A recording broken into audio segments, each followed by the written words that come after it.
Hello बच्चों, मैं प्रमोद कुमार आज आपके लिए परमानेंट टिश्यू जो कि प्लांट टिश्यू का सेकेंड टिश्यू है। पहला तो मेरिस्टेमेटिक टिश्यू देखा आपने पहले वाले वीडियो में, लेकिन आज के वीडियो में मैं परमानेंट टिश्यू के बारे में बताऊंगा आपको। तो चलिए बोर्ड पे आइए। परमानेंट टिश्यू, तो परमानेंट टिश्यू की बात करोगे तो सबसे पहले थोड़ा सा कोरिलेट करता हूं मेरिस्टेमेटिक टिश्यू से। तो मेरिस्टेमेटिक टिश्यू में आपको बताया गया था कि वो डिवीजन के लिए एक्टिव होता है, लेकिन जो परमानेंट टिश्यू होते हैं वो लॉस्ट कर देते हैं डिवीजन की activity, lost the activity of division.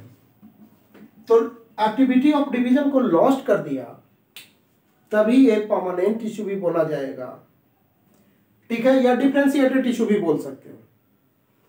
लेकिन अब इसका भी क्लासिफिकेशन देखना होता है, तो इसको 3 पार्ट में पहले बांटते हैं हम लोग, जिसमें नंबर 1 में देखोगे सिंपल परमानेंट टिश्यू, नंबर 2 में चलोगे कॉम्प्लेक्स परमानेंट टिश्यू,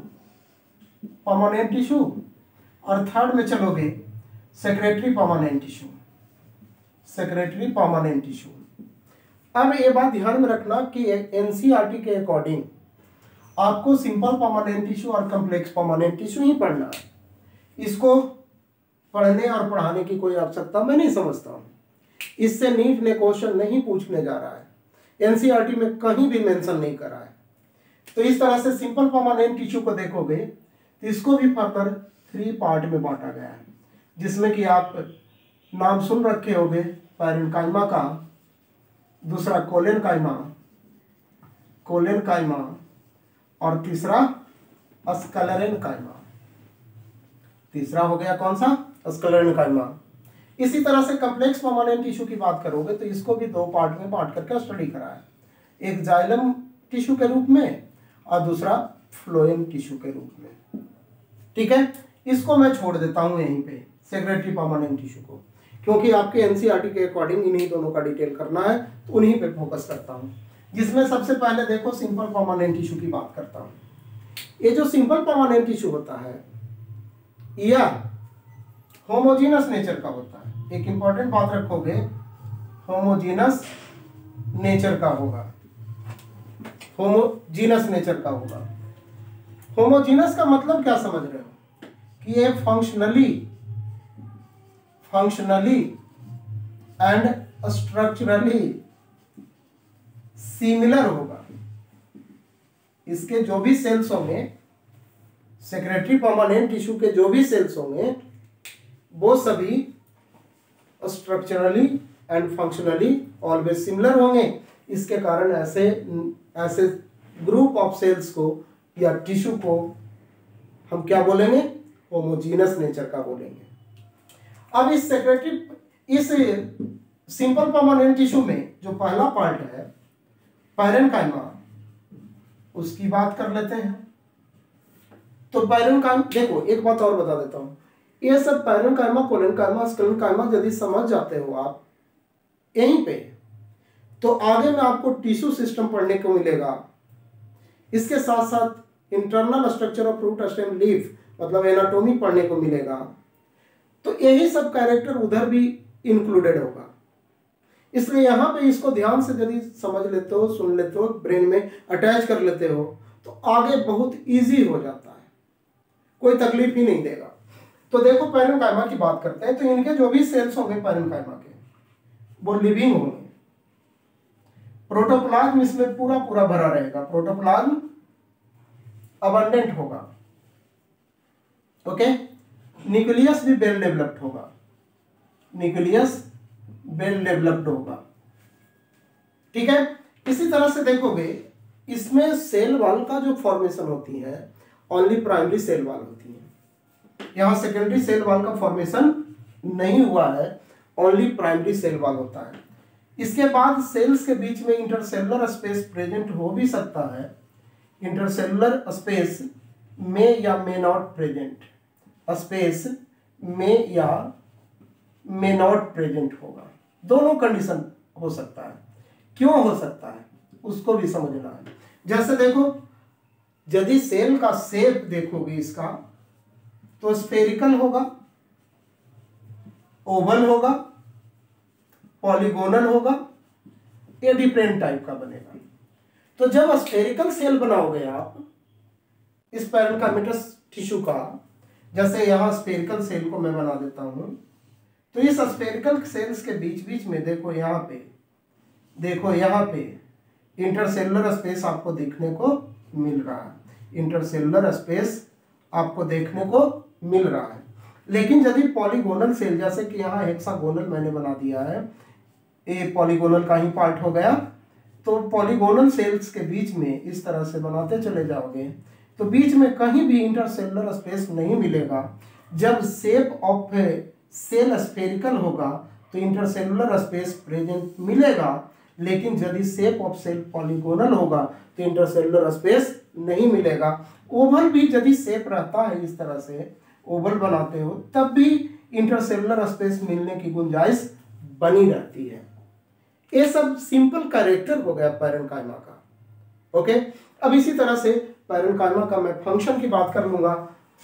ठीक है, तो देखो पैरेन्काइमा का फंक्शन से रिलेटेड बात करता हूं तो सबसे पहला, किसी भी प्लांट के पार्ट में ये जो पैरेन्काइमा होता है यह एपिडर्मिस का फॉर्मेशन करता है, एपिडर्मिस लेयर का फॉर्मेशन करेगा। बल्कि रूट हो, स्टेम हो, लीफ हो, प्लांट में मुख्य रूप से तो यही तीनों पार्ट होते हैं ना, रूट, स्टेम, लीफ। तो इन तीनों का जो आउटर लेयर होता है वो पैरेन्काइमा ही बनाता है, उसको एपिडर्मिस कहते हैं। इसका मतलब जो इंटरनल टिश्यू होगा उसको ये एक्सटर्नली प्रोटेक्ट करेगा। ठीक है, मतलब कि एपिडर्मिस बना कर करके इंटरनल टिश्यू को ये क्या करेगा, प्रोटेक्ट करेगा। ओके, इसके साथ साथ यह टिश्यू लिविंग था, प्रोटोप्लाज्म अबंडेंट था। इसका मतलब कि इस अपने प्रोटोप्लाज्म के अंदर फूड को स्टोर करेगा। लेकिन जिस पैरेन्काइमेटस सेल्स में क्लोरोप्लास्ट प्रेजेंट होगा, सभी पैरेन्काइमेटस सेल्स में क्लोरोप्लास्ट नहीं होता है, ये ध्यान में रखना है आपको, लेकिन जिस भी पैरेन्काइमेटस सेल्स में क्लोरोप्लास्ट होगा वो फोटोसिंथेटिक नेचर का होगा। इसका मतलब कि फूड का सिंथेसिस करेगा, फोटोसिंथेटिक होगा एंड फूड सिंथेसिस करेगा। बहुत सारे ऐसे भी पैरेन्काइमेटस सेल्स होते हैं जो कि डिफरेंट टाइप ऑफ सब्सटेंस को सिक्रीट करता है, सेल से बाहर निकालता है। उस सब्सटेंस को इर्गास्टिक सब्सटेंस बोलते हैं। तो इर्गास्टिक सब्सटेंस के रूप में कौन कौन आता है, जैसे आपने नाम सुना होगा गम। ऐसे तो आप लोग को भी पढ़ते समय बहुत सारा गम रहता होगा, परिवार का गम रहता होगा, दोस्तों का गम रहता होगा, और भी तरह तरह के कंडीशन का गम रहता होगा। उन सब गम की बात नहीं कर रहा हूं मैं, यहाँ प्लांट के गम की बात कर रहा हूं। मतलब कि इलास्टिक सब्सटेंस में कौन कौन आएंगे, तो गम आएगा, म्यूसिलेज आएगा, टैनिन आएगा, रेजिन आएगा। ये सब केमिकल को जो मैंने नाम लिया वो सब को इकट्ठे हम किस में रखेंगे, इर्गास्टिक सब्सटेंस में रखेंगे। तो किसको सिक्रीट करेगा, इर्गास्टिक सब्सटेंस को सिक्रीट करेगा, जैसे कि गम, म्यूसिलेज, टैनिन, रेजिन, ये सबको ध्यान में रखना है आपको, आगे भी काम देगा। टैनिन, रेजिन, ETC कर देता हूं। ओके, अब इतना के बाद कुछ स्पेशल टाइप के भी पैरेन्काइमा है, उनका भी नाम देख लीजिए। हालांकि NCERT में स्पेशल टाइप ऑफ पैरेन्काइमा का चर्चा नहीं करा है। इतना भी ध्यान में रखेंगे तो आपके NCERT बुक का पैरेन्काइमेटस टर्म का या पैरेन्काइमा से रिलेटेड जो बातें हैं वो कंफर्म हो जाएगी। लेकिन आप डिफरेंट इंस्टीट्यूशन का बुकलेट बनाओगे या डिफरेंट प्रकाशन का बुकलेट बनाओगे तो उसमें कुछ क्वेश्चन मिलेगा स्पेशल टाइप ऑफ पैरेन्काइमा से, तो उसको भी देखिए। स्पेशल टाइप ऑफ पैरेन्काइमा में, स्पेशल टाइप ऑफ पैरेन्काइमा, पहले तो इन सब का नाम याद कर लो कि स्पेशल टाइप ऑफ पैरेन्काइमा कौन कौन सा होता है। जिसमें पहला देखोगे तो क्लोरेनकाइमा की बात करोगे, क्लोरेनकाइमा। नंबर सेकंड में चलोगे तो आयरनकाइमा, पैरेन कायमा। नंबर 3 में चलोगे तो स्टील पैरेन कायमा, स्टील पैरेन कायमा, ठीक है। इसी तरह से देखोगे नंबर 4 में इडियोब्लास्ट, इडियोब्लास्ट की बात करोगे। नंबर 5 में देखोगे तो प्रोजेन कायमा, प्रोजेन कायमा। ये सब कुछ स्पेशल टाइप के पैरेन कायमा है। क्यों स्पेशल बोले गए? तो वैसा parenchymatous sales parenchyma with chloroplast यदि होगा तो उसको हम क्या कह लेंगे? क्लोरेनकाइमा कह लेंगे। पैरेनकाइमेटस सेल्स विद क्लोरोप्लास्ट, तब उसको हम किस नाम से जानेंगे? क्लोरेनकाइमा के नाम से जानेंगे। लीफ का जो मीजोफिल होता है, लीफ जब बनाते होंगे तो अपर एपिडर्मिस लोअर एपिडर्मिस इसके बीच में जो सेल्स होते हैं उसको मीजोफिल सेल कहते हैं। तो उस मीजोफिल सेल के सेल में क्लोरोप्लास्ट, मीजोफिल के सेल्स में क्लोरोप्लास्ट अबंडेंट होते हैं, तो वो सभी क्या कहलाएंगे? क्लोरेनकाइमा के नाम से जाने जाएंगे। इसी तरह से देख सकते हो कि जैसे बहुत सारे पैरेनकाइमेटस सेल्स हैं, इस पैरेनकाइमेटस सेल्स के बीच बीच में कुछ स्पेस प्रेजेंट होती हैं जिसमें एयर भरा रहता है। यहाँ पे इसको एयर स्पेस के नाम से जानेंगे। तो एयर स्पेस को बनाने वाले जो पैरेनकाइमेटस सेल्स हो गए उसको हम किस नाम से जानेंगे? पैरेनकाइमा के नाम से जानेंगे। मतलब कि parenchymatous sales with air space. ए किसमें मिलेगा? तो सिंपल सी बात है, एयर स्पेस किसको आवश्यकता पड़ेगा? जो फ्लोट करना चाहिए, बायोन्सी जिसे चाहिए, जो वाटर में रहेगा उसी को बायोन्सी चाहिए ना। मतलब एक्वाटिक प्लांट के में मिलेगा ये। ओके, ये किस में मिलेगा? एक्वाटिक प्लांट में मिलेगा। अब इसी तरह से स्टील पैरेनकाइमा को देखोगे तो स्टील पैरेनकाइमा जो भी होगा वो शेप के बेसिस पे बताया गया। जो पैरेनकाइमेटस सेल्स इस तरह से स्टार शेप्ड बन जाएगा, स्टार शेप्ड पैरेनकाइमा होगा, तो इसको हम किस नाम से जानेंगे? स्टील पैरेनकाइमा के नाम से जानेंगे। ये मिलता है बनाना और कैना का।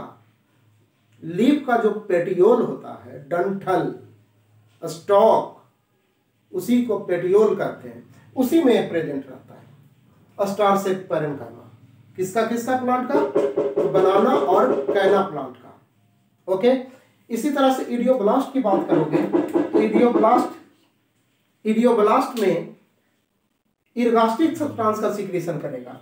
मतलब पैरेनकाइमेटस सेल्स किसको सिक्रीट करेगा? Secrete ergastic substance. Ergastic substance अभी बताया था आपको, इर्गास्टिक सब्सटेंस के रूप में कौन आ रहा था?